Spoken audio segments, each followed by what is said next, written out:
Assalamualaikum warahmatullahi wabarakatuh.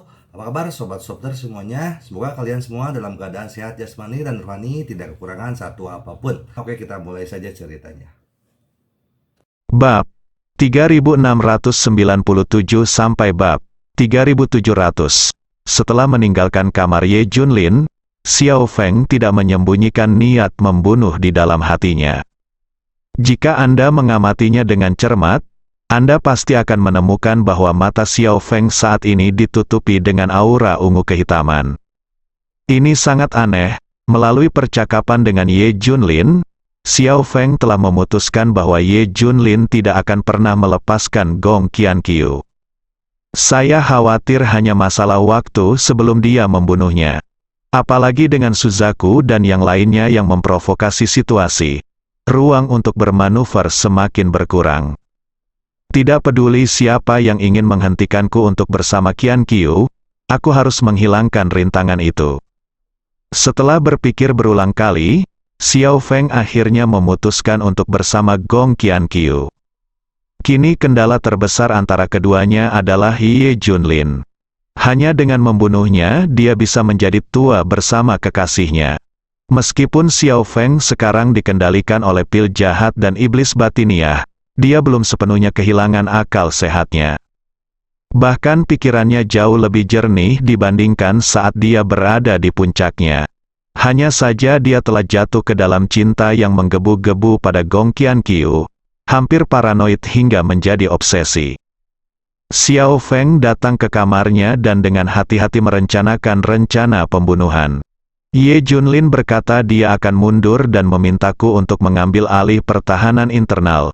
Ini jelas merupakan kesempatan yang diberikan Tuhan. Selama semua penjaga di sekitar retret Ye Junlin disingkirkan, serangan mendadak bisa berhasil. Haruskah kita membicarakan masalah ini dengan Qianqiu? Xiao Feng masih sedikit ragu pada awalnya. Sepertinya Gong Qianqiu sebelumnya telah membujuknya untuk tidak menyalahkan Ye Junlin. Jika dia dengan gegabah mengungkapkan rencana seperti itu, kemungkinan besar Gong Qianqiu akan turun tangan untuk menghentikannya. Tetapi karena mengira Gong Qianqiu memiliki pemikiran yang lebih halus, dia akhirnya memutuskan untuk memberitahunya. Namun, setelah Xiao Feng selesai mengirim pesan, Gong Qianqiu dengan cepat menjawab. Dia juga menyuruh Xiao Feng menemuinya sebelum mengambil tindakan untuk membahas hal-hal penting. Qianqiu, tunggu saja, aku akan segera bergegas. Setelah Xiao Feng membalas pesan tersebut, dia segera meninggalkan base camp dan bergegas ke tempat pertemuan yang ditentukan Gong Qianqiu. Lubang mayat, di dalam base camp Sekte Qianqiu. Setelah Gong Qianqiu menerima pesan itu, dia tidak bisa menahan tawa. Hahaha, Xiao Feng yang tidak berguna ini benar-benar tidak mengecewakanku, dan akhirnya memutuskan untuk mengambil tindakan. Gong Qianqiu cukup bangga. Xiao Feng adalah bidak catur penting di tangannya dari awal hingga akhir. Tanpa diduga, Xiao Feng bisa menusuk Ye Jun dari belakang saat dia kini menjadi orang buangan. Pemimpinnya sangat banyak akal. Bagaimana mungkin Xiao Feng bisa lolos dari genggamanmu? Ye Junlin tidak akan pernah membayangkan bahwa muridnya yang paling berharga akan menikamnya dari belakang. Bahkan jika Ye Junlin tidak bisa dibunuh, dia masih bisa dibunuh. Lakukanlah. Dengan tingkat kultivasi Xiao Feng saat ini, serangan mendadak dapat menyebabkan kerusakan parah padanya. Dugu Xiao dan yang lainnya bergegas menepuk kentut pelangi. Gong Qianqiu juga sangat bangga dan menoleh untuk melihat lelaki tua yang tampak seperti tengkorak itu. Tuan Bon, bagaimana hal yang saya minta Anda persiapkan? Gong Qianqiu bertanya. Saat dia bersiap menggunakan Xiao Feng untuk menikam Ye Junlin dari belakang, Gong Qianqiu telah memerintahkan orang untuk membuat persiapan. Bagaimanapun, Ye Junlin adalah seorang praktisi fisik murni, dan dia telah berlatih hingga titik kesempurnaan. Belum lagi kekuatan Xiao Feng, bahkan orang kuat dengan level yang sama tidak dapat merusak fundamentalnya dengan senjata biasa. Laporkan kepada pemimpin, saya sudah menyiapkannya. Tuan Bond mengeluarkan pisau patah khusus saat dia berbicara. Namun jika Anda perhatikan lebih dekat, Anda akan menemukan bahwa bilah dari bilah pendek tersebut memiliki kilau biru, yang terlihat sangat aneh. Pemimpin, ini adalah racun yang saya persiapkan dengan konsentrasi tinggi, namanya Shen Yun. Racun ini menempati urutan kedua dalam buku kuno Poison Scripture. Seperti namanya, semua dewa akan jatuh setelah terkena racun ini. Bahkan jika Ye Junlin adalah seorang praktisi fisik murni, selama racun masuk ke dalam tubuh, bahkan jika Anda tidak mati, Anda akan kehilangan separuh hidup Anda. Master Bond berkata dengan percaya diri, bagus sekali. Gong Qianqiu berkata sambil mencibir, ditambah dengan pedang ajaib yang disediakan oleh kakak senior Sue, itu akan sangat mudah. Itu perlu, Sue Pengzan mengambil alih pembicaraan dan berkata dengan bangga, pisau pendek yang besar ini telah dipelihara oleh pembuluh darah spiritual selama lebih dari 20 tahun. Meskipun tidak sebagus senjata ajaib sungguhan, itu pasti itu adalah senjata berkualitas tinggi. Jangan katakan bahwa Ye Junlin adalah seorang praktisi fisik biasa. Tidak peduli seberapa kuatnya dia pasti bisa menusuk lubang berdarah. Gong Qianqiu mengambil alih pedang pendek Wan Jun dan bisa dengan jelas rasakan bilahnya, energi korosif mengerikan yang dibawa oleh tenda. Langkah selanjutnya adalah melihat apakah Xiao Feng berhasil dalam pembunuhan itu. Kata Gong Qianqiu sedih. Tidak butuh waktu lama bagi Gong Qianqiu untuk bertemu Xiao Feng. Setelah beberapa kata yang terkesan mengecilkan hati dan menghibur, namun sebenarnya menjengkelkan dan menghasut, Xiao Feng mengambil pedang pendek Wan Jun dan pergi dengan marah. Melihat punggung Xiao Feng yang mengancam, Gong Qianqiu menjadi semakin bangga. Semua tata letak sudah selesai, dan kami menunggu hasil akhir dari pembunuhan ini. San berkata bahwa setelah Xiao Feng dan Gong Qianqiu berpisah, mereka segera kembali ke tempat terpencil di luar base camp. Setelah berganti pakaian malam, memakai masker yang telah disiapkan sebelumnya, ia memejamkan mata untuk istirahat dan melakukan latihan. Dia menunggu dengan tenang hingga malam tiba, seperti yang sebelumnya dia atur sebagai penjaga pertahanan. Oleh karena itu, Xiao Feng menyelinap ke base camp hampir tanpa suara. Selain itu, kekuatan Xiao Feng telah meningkat secara signifikan akhir-akhir ini, dan tidak ada yang dapat mendeteksinya selama keseluruhan proses. Di depan adalah ruang rahasia tempat Ye Junlin mundur. Para penjaga di pintu berganti penjaga setiap 15 menit. Ada hampir setengah menit waktu kosong selama proses pergantian penjaga. Xiao Feng tahu apa yang dia lakukan, dan kapan penjaga pertama pergi. Dalam sekejap, seluruh orang berubah menjadi petir hitam. Dalam sekejap mata, dia melintasi area datar dan berhasil menyelinap ke ruang rahasia. Buk, benar saja. Setelah memasuki koridor, Xiao Feng dengan jelas mendengar langkah kaki para penjaga mengganti penjaga. Sekelompok idiot, dengan tingkat kultivasimu, bagaimana kamu bisa menemukan jejakku? Jika aku tidak khawatir akan membangkitkan musuh, aku akan langsung menyerang. Saya rasa tidak ada yang bisa hentikan aku di base camp ini.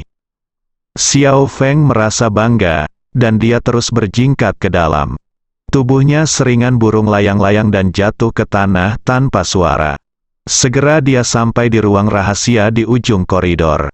Xiao Feng menempelkan telinganya erat-erat ke pintu batu, mendengarkan dengan cermat gerakan di dalam, dan samar-samar bisa merasakan suara napas. Ye Junlin jelas sedang berlatih dalam pengasingan, dan dia tampaknya berada pada tahap kritis. Setelah mencapai tingkat kultivasi Xiao Feng, pada dasarnya seseorang dapat menilai status kultivasi praktisi melalui ritme aliran nafas. Jaga nafasmu dan tunggu sampai nafas mengalir lebih cepat sebelum mengambil tindakan. Seperti yang kita ketahui bersama, para peserta retret berada dalam kondisi pengabdian mutlak ketika berlatih, dan nafas mereka harus bergerak semakin cepat seiring dengan latihan.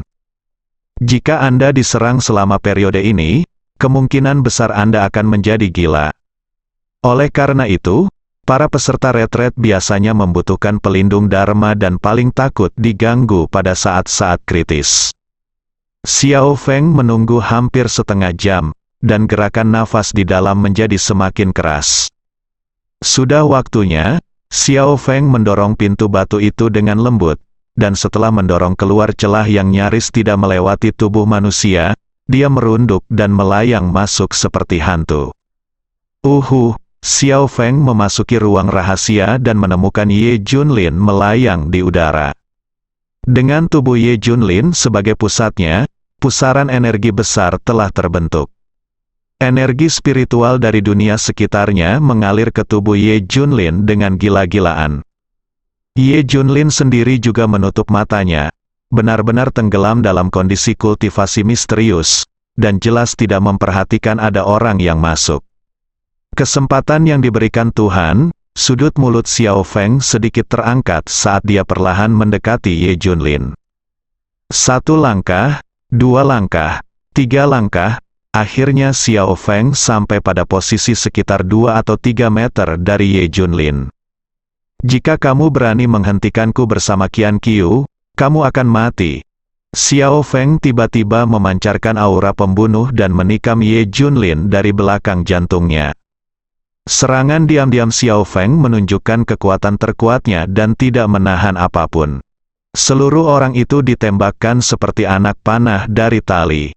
Pedang pendek Wan Jun bersinar dengan cahaya biru yang aneh, seolah hendak melahap Ye Junlin. Memanggil, bilahnya akan tiba dalam sekejap mata. Ye Junlin tampak lambat bereaksi, dan tidak melakukan gerakan apapun hingga saat-saat terakhir. Namun, meski begitu, tidak ada cara untuk mengelak. Puff! Pedang Wan Jun langsung tenggelam ke tubuh Ye Junlin.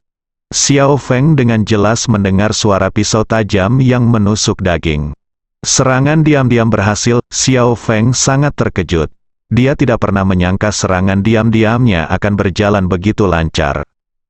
Dia mengetahui dari Gong Qian Qiu bahwa pedang Wan Jun direndam dalam racun para dewa, dan bahkan jika racun itu digabungkan dengan darah para dewa, mereka akan jatuh. Cepat pergi, Xiao Feng tidak peduli untuk menarik keluar Wan Jun, tapi menendang tubuh Ye Junlin. Mungkin karena racun yang parah di tubuhnya, Xiao Feng melihat gerakan Ye Junlin sangat lambat. Meskipun dia berusaha sekuat tenaga untuk menghindarinya, dia tetap saja ditendang dan seluruh tubuhnya terlempar seperti layang-layang kertas yang talinya terputus. Selesai, Xiao Fengzi merasa puas dan segera keluar dari ruang rahasia. Meskipun Xiao Feng diam-diam telah menutup hubungan antara ruang rahasia dan dunia luar tadi, dia juga khawatir para penjaga akan melihat sesuatu yang aneh di sini. Lagi pula, ada ahli seperti Jun Jun di dalam base camp, dan mereka juga sangat sensitif terhadap semburan aura. Xiao Feng tidak ingin dikelilingi oleh para master di base camp dan mengungkap identitasnya. Kemudian, dengan menggunakan kekuatan kejutan balasan, dia dengan cepat mundur menuju pintu batu ruang rahasia. Di saat yang sama, Xiao Feng selalu waspada dengan tindakan Ye Junlin selanjutnya. Dia dengan jelas melihat Ye Junlin dengan enggan berdiri, tapi kemudian tubuhnya bergetar hebat 2 kali dan jatuh ke tanah lagi. Seperti yang diharapkan dari Shen Yun, yang menempati peringkat kedua dalam sutra racun, Ye Junlin benar-benar tidak bisa mengatasinya. Xiao Feng akhirnya meninggalkan ruang rahasia dengan pikiran yang tenang. Sepertinya ada pergerakan di ruang rahasia. Apakah itu pergerakan yang disebabkan oleh keberuntungan bos? Seharusnya begitu. Beberapa penjaga berbisik, berpikir untuk pergi menyelidiki. Tapi Ye Junlin menjelaskan dengan jelas sebelum mundur bahwa dia tidak diizinkan mendekati ruang rahasia tanpa perintahnya. Hal ini pun membuat beberapa penjaga mengurungkan niat untuk menyelidiki. Orang-orang bodoh ini benar-benar kooperatif. Xiao Feng sangat bangga. Saya pikir saya akan memaksa keluar, tetapi para penjaga tidak datang untuk menyelidikinya. Hal ini menghindari bahaya menarik master lain untuk melarikan diri selama pertempuran. Tapi sekali lagi, Xiao Feng tidak berani tinggal terlalu lama. Lagi pula, Ye Junlin kemungkinan besar akan mengambil inisiatif untuk menghubungi orang lain untuk mendapatkan dukungan. Sosok Xiao Feng melintas dan dia segera sampai di pintu keluar koridor. Jelas ada beberapa orang berjalan mondar-mandir di luar. Suara mendesing, Xiao Feng melambaikan tangannya, dan beberapa senjata tersembunyi menembus langit malam, menusuk tubuh beberapa penjaga dengan ketepatan yang tak tertandingi. Bahkan sebelum mereka sempat mengeluarkan suara, mereka jatuh ke tanah dan pingsan. Sekelompok semut, Xiao Feng tidak ragu sama sekali dan melarikan diri sesuai dengan rute yang direncanakan.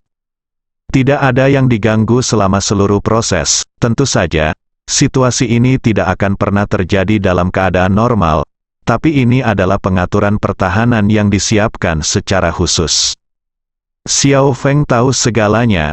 Setelah berhasil meninggalkan base camp, Xiao Feng berganti pakaian lagi dan berpatroli di perimeter pertahanan seperti biasa. Bahkan ada pertanyaan rutin yang diajukan kepada beberapa pemimpin penjaga kecil. Apakah ada sesuatu yang terjadi di sini? Pasukan koalisi 3 partai dapat menyerang base camp kapan saja. Kita harus lebih waspada. Saudara-saudara, bergembiralah. Siapapun yang mengulur-ulur waktu akan dihukum berat. Setelah beberapa saat operasi, Xiao Feng merasakan hal yang sama di dalam hatinya. Dia menghela nafas lega. Menurutnya, orang-orang yang diperiksa ini akan menjadi saksinya di kemudian hari. Bahkan akan ada orang malang yang menjadi sasaran celaan Xiao Feng. Tidak butuh waktu lama sampai base camp berada dalam kekacauan, kan? Mata Xiao Feng dipenuhi aura ungu dan hitam, dan ekspresinya sangat aneh, seperti iblis malam. Bab 3700 Xiao Feng, kamu sangat mengecewakanku. Tempat penampungan, di ruang rahasia. Ye Junlin, yang telah ditendang ke tanah oleh Xiao Feng dan sangat lemah, tiba-tiba duduk. Ekspresi kekecewaan tidak bisa disembunyikan di matanya seperti bintang yang dingin. Tentu saja perasaan ini segera hilang. Xiao Feng, kamu akhirnya berakhir dalam situasi ini. Ye Junlin menghela nafas pelan. Faktanya, Ye Junlin menyadari sesuatu yang aneh pada Xiao Feng sejak terakhir kali dia melewati Xiao Feng. Bagaimanapun juga, Ye Junlin tidak terlalu memikirkannya saat itu. Lagi pula, hampir semua personel di base camp berada dalam suasana hati yang sangat gugup saat itu. Namun setelah beberapa laporan dari Zukue dan lainnya, Ye Junlin sudah membuat keputusan awal. Dikombinasikan dengan kematian Chu Wu, putra penguasa Paviliun Barat, dan lainnya pada saat itu, pada dasarnya dapat disimpulkan bahwa Gong Qianqiu memiliki cara khusus untuk mengendalikan manusia. Dan Xiao Feng kemungkinan besar akan tertangkap. Tapi sejauh mana pengendaliannya, Ye Junlin belum yakin. Justru karena itulah percakapan pribadi selanjutnya dengan Xiao Feng terjadi. Sepertinya ada sesuatu yang salah yang kusadari. Seharusnya roh jahat dan jahat Xiao Feng tersembunyi di kedalaman. Mata Ye Junlin sedikit menyipit, dan dia akhirnya mengetahui semua situasi sebelum dan sesudahnya. Terutama selama percakapan dengan Xiao Feng, Ye Junlin mencoba beberapa kali untuk menguji reaksi Xiao Feng dalam menghentikan Xiao Feng berkencan dengan Gong Qianqiu. Namun, hasil tes tersebut mengejutkan Ye Junlin, dan Xiao Feng sebenarnya memiliki niat membunuh di dalam hatinya. Meski tidak terduga, itu juga masuk akal, kata Ye Junlin pada dirinya sendiri. Zukue dan yang lainnya telah mencapai hasil yang luar biasa. Ketika mereka mencoba menghalangi Xiao Feng untuk menghubungi Gong Qianqiu, mereka tidak hanya dipukuli, tetapi juga menerima ancaman pembunuhan dari Xiao Feng. Saya tidak membunuhnya saat itu, mungkin karena ini tentang wajah saya sendiri. Namun, sekarang, beberapa metode Gong Qianqiu telah benar-benar membingungkan pikiran Xiao Feng. Setelah pengujian terus-menerus, Ye Junlin menyadari niat membunuh Xiao Feng terhadapnya beberapa kali, dan kemudian memutuskan untuk memanfaatkannya. Xiao Feng sengaja diatur untuk bertanggung jawab atas pertahanan dan pengiriman internal. Pada saat yang sama, dia menyebutkan bahwa dia akan mundur, dan pada malam retret, dia mengatakan kepada penjaga untuk tidak mengganggunya tanpa perintah. Rangkaian pengaturan ini menciptakan kondisi unik bagi pembunuhan Xiao Feng. Benar saja, Xiao Feng datang untuk membunuhnya malam itu. Selama pertarungan, Ye Junlin juga memanfaatkan situasi tersebut dan dengan sengaja mengeksploitasi kekurangannya agar senjata Xiao Feng menembus dagingnya. Faktanya, dalam kondisi Ye Junlin saat ini, bahkan jika Xiao Feng datang untuk membunuhnya tanpa pertahanan apapun, dia tidak akan berhasil. Bahkan racun para dewa yang dibanggakan Tuan Bon tidak dapat menyerang tubuh Ye Junlin sama sekali. Tentu saja, ini semua adalah akibat dari urat suci yang melemahkan tubuh. Saat ini, kekuatan tubuh Ye Junlin telah mendekati kesempurnaan, terutama meridian dan darah di tubuhnya telah ditempa ulang, dan pada dasarnya dia dapat mencapai kondisi kesempurnaan yang tidak dapat diserang oleh apapun. Orang-orang ini benar-benar bersusah payah membunuhku karena ini. Ye Junlin mengeluarkan pedang pendek Wan Jun dan menusukkannya ke tubuhnya. Kilau biru pada bilahnya sangat menyilaukan. Jika dia dalam kondisi sebelumnya, dia mungkin tidak akan mampu menahan racun ini. Ye Junlin bergumam pada dirinya sendiri. Luka tusuk kulit sembuh dengan kecepatan yang terlihat dengan mata telanjang. Pada saat yang sama, cahaya kemasan spiritual mengelilingi tubuh, dan racun biru dipaksa keluar dari tubuh sebelum lukanya sembuh. Ia tidak dapat menyerang tubuhnya sama sekali. Sekte Qian Qiu, Divisi Zenmo, dan dua sekte besar lainnya di reruntuhan Kunlun. Karena kamu mencari kematian, aku akan membantumu. Dada Ye Junlin dipenuhi dengan niat membunuh, dan dia dipenuhi dengan semangat juang yang tak ada habisnya. Tapi sekarang sebaiknya aku bekerja sama denganmu untuk menyelesaikan drama ini. Setelah mengambil keputusan, Ye Junlin menusukkan belati ke tubuhnya lagi, dan seluruh tubuhnya kembali ke kondisi sangat lemah sebelumnya. Menggunakan alat komunikasi, dia mengirimkan pesan bantuan kepada Suzaku dan yang lainnya. Berita bahwa Ye Junlin dibunuh oleh seorang guru misterius saat berada di pengasingan menyebar dengan cepat. Seluruh base camp segera menjadi panik, bersambung.